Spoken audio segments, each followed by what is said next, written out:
Hey guys, so the other day I went down to my local games and I picked up the Nintendo Labo VR kit, mostly with the intention of playing Mario and Zelda.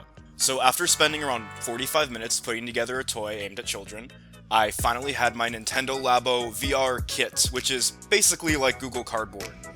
My screen's so dirty. So Nintendo included a bunch of fun little games in this, like VR Hungry Hungry Hippos and Alienate Yourself from Your Friends and Family. But they also released a trailer showing they were adding support to Legend of Zelda Breath of the Wild and Super Mario Odyssey. Naturally, I was the most interested in the Hippo game, but I thought I would try out Mario and Zelda too.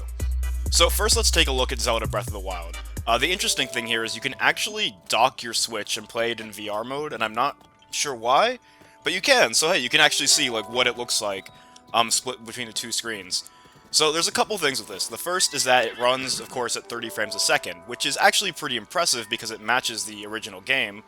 But the issue is 30 frames per second in VR isn't great, especially when you're looking at like 10 giant pixels, which is kind of what ends up happening here. It's still really cool to check out.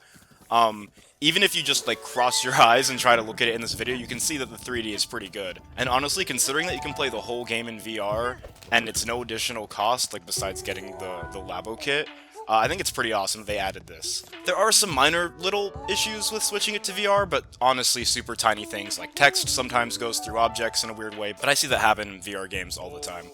The other thing that's important to note is that even though it generally hits the same frame rate of 30 frames a second, it does still drop in some areas, like especially the Kokiri Forest, which is always an issue, but it has some even more drops this time.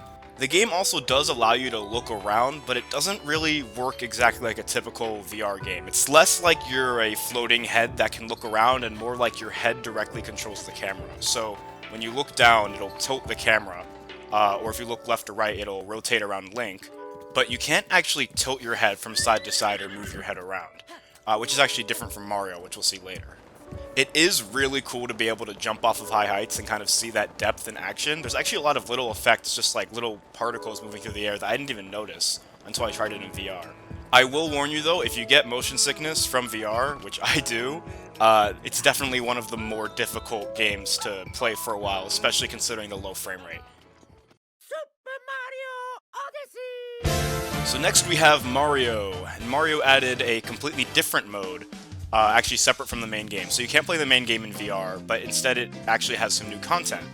The nice thing about this too is that you don't need to play it in VR, you can actually just do it in handheld mode, which is how I got my recording for this, but the VR mode itself is actually really cool. So essentially, this is different from Zelda because first of all, you can actually tilt your head, look around, all of that stuff. It basically works like normal VR, and you're at a fixed point, you're never really moving around. You also get to watch Mario stare into your eyes endlessly, which is just, you know, everyone's dream.